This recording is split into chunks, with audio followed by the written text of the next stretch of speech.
The internet is the most incredible resource that humanity's ever created, and I include the printing press, probably all religious texts, everything. The internet has enabled more, and what they thought it was at the time versus what it's become is incredible.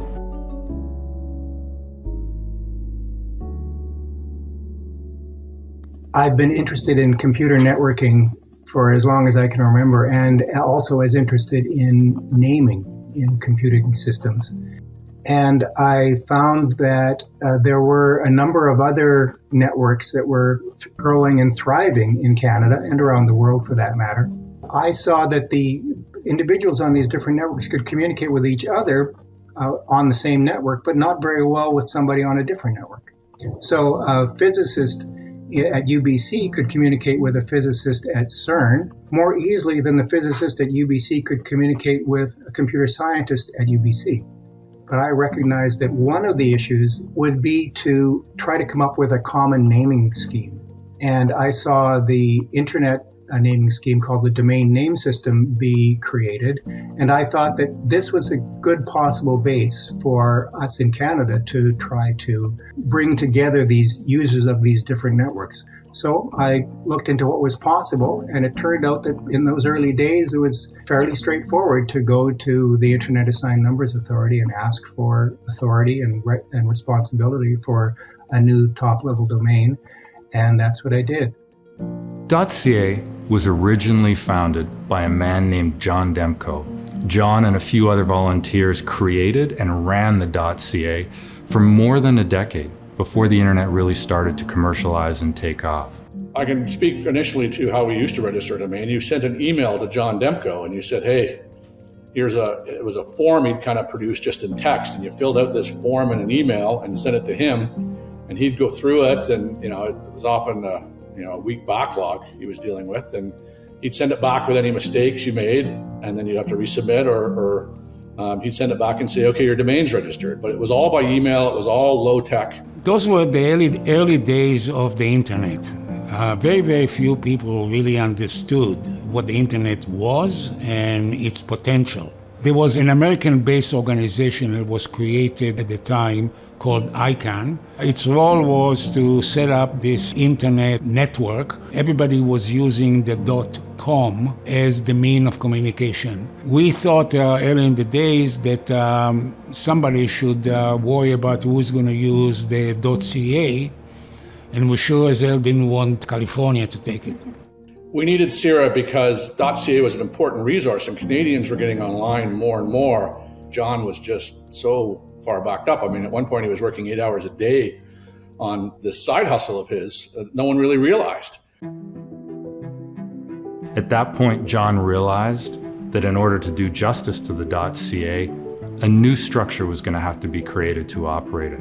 And he and the internet community at the time, civil society, business operators, end users, the government, all came together to determine what would be the best way to run the .ca going forward. And that group came together and came to consensus that a special purpose operator or organization should be created just to run the .ca. CIRA, the Canadian Internet Registration Authority, was conceived to be the operator of the .ca domain name. That name was chosen very carefully. It's not just for words that are kind of thrown together. Every one of those words to me had an important aspect. We wanted it to be Canadian. We wanted it to be internet oriented. We wanted the organization to concentrate on its registration activities.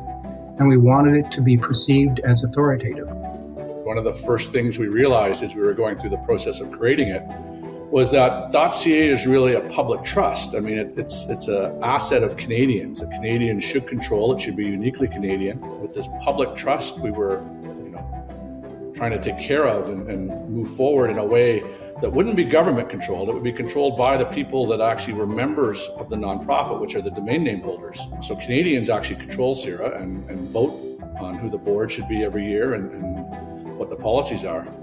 So that was really important to us. So CIRA is a non-profit body officially, but what it really is it operates this .ca domain, which is for the public good in Canada. When you talk about the government in those days, it was me. I was talking with my staff. We were promoting information technology and telecommunication and spectrum and the internet.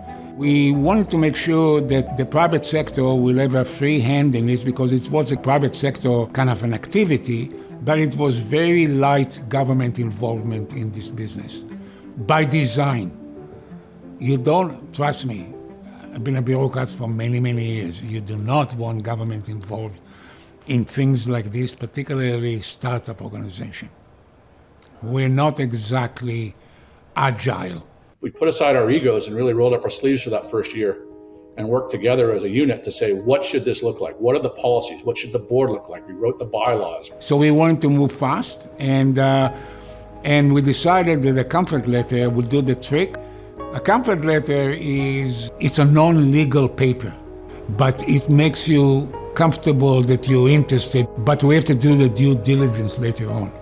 The fact that it came from the government, the lawyers will argue that I, as a senior official, carry a little bit more weight, but it was a letter that designed to launch the industry and to set up the registry.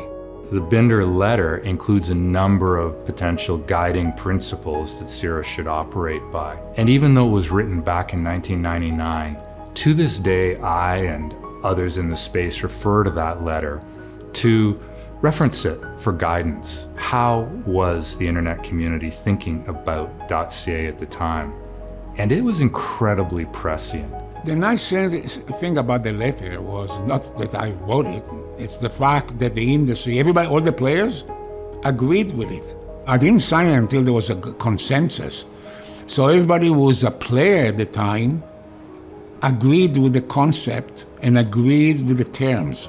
It does not mean that the board of directors of CIRA cannot go and adjust, modify, improve some of the aspects, but even they would be wise to consult before doing major changes. So I'm actually pleased that it's been a big success story to date. Every brand new tech organization needs an initial CEO. And Bernard Turcotte, or Bernie, was CIRA's first CEO.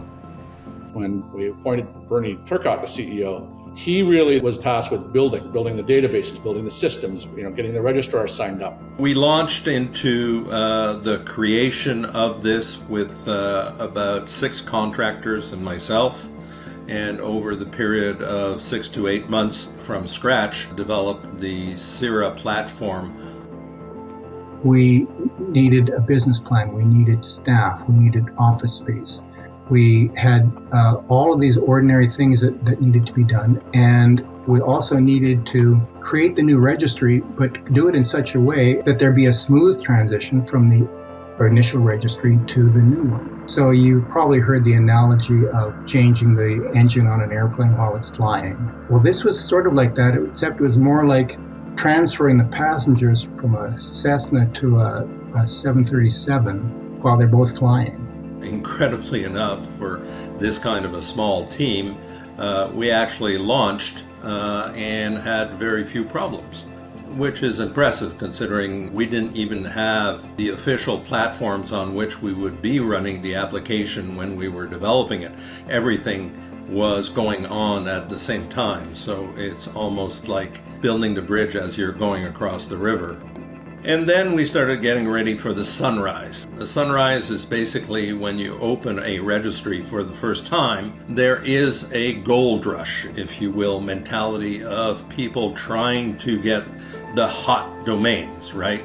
Hotels.ca or ski.ca. We actually had to build in another system on top of the registry system to handle the sunrise period, because when you open that gate, basically there is so much demand that people can actually crash everything, and then you're not going to go through, you're not going to have a successful launch. It was a very long night when we actually opened the registrations. But again, the system generally held together. We started with 2 people, myself and Ron Harbottle, and 7 contractors developing all the technical infrastructure so we could run it, to a point where we had offices, accounting, payroll, 50 employees, a running registry that was profitable. I think we were one of the registries that probably led the way. I mean, we enforced presence requirements, we put in privacy requirements, we leveled the playing field with our round robin for registrations, and participated in the creation of ICANN. So I think we had done a lot, and I was very heartened that after I left, Byron took over and has been taking it from that point on, and I think the baby was in pretty good shape and could be allowed to grow. CIRA's come a long way since the dawn of internet time in Canada. At the turn of the millennium, we had approximately 60,000 .ca domain names. We were less than 20 people. Now we have over 3 million .ca domain names. We're over 100 people. And we have technology sites around the world to support .ca. CIRA's mission is to provide a safe, stable, and secure domain name space for all Canadians by ensuring that we have a world-class registry platform, world-class DNS infrastructure, and a highly secure environment, in addition to providing funding and grants and expertise to the internet community in Canada. For all Canadians, what they do that they may not realize is, they operate this for them, and they have brought this to, the average Canadian can register a .ca domain now easily and simply. Even a Canadian with a great idea over dinner to be able to go to a registrar and say, hey, let me see if the domain's available. Yes, it is. Okay. I like to say that everybody has great ideas, but we help entrepreneurs bring them to life, and .ca certainly is a part of that. The .ca domain name has grown to become a critical part of the infrastructure for Canada, the communications infrastructure, and I might go so far as to say a critical fabric that helps bind the country together. Internet is internet. Things are moving with lightning speed. Look, we have not yet figured out to do taxation of business on the internet. We have not figured out yet to do how far are we going to protect the privacy of domain name, and what are the solutions. The solutions are not simple, and now that the internet is so pervasive, it'll require global solutions. So that's where CIRA can play, at least the Canadian side, the Canadian role. There were all kinds of folks who were deeply involved at the outset of CIRA. We worked with some great folks from government in the early days that included people like Len Saint-Aubin, Bill Graham, Heather Dryden, and then there were some of the early chairs of the CIRA board were really critical to the long-term success of CIRA. I mean, those are some of the original pioneers, and of course that include Maureen Cubberley, who was CIRA's first operating chair. There was Deborah Rosati, and Paul Anderson also made really important changes to CIRA that changed the trajectory of the organization. And of course, some of our board members, Dr. Michael Geist, well-known law professor and expert on internet governance and internet law, and left an indelible mark on the CIRA board and the CIRA organization, and more broadly on internet policy in Canada. I'm excited and proud to come in to work at CIRA every day. We have built one of the best internet registries in the world, literally. Incredible infrastructure, incredible people, amazing multi-stakeholder model that allows all Canadians to have a voice in how we operate the .ca domain name space. And the rest of the world recognizes that.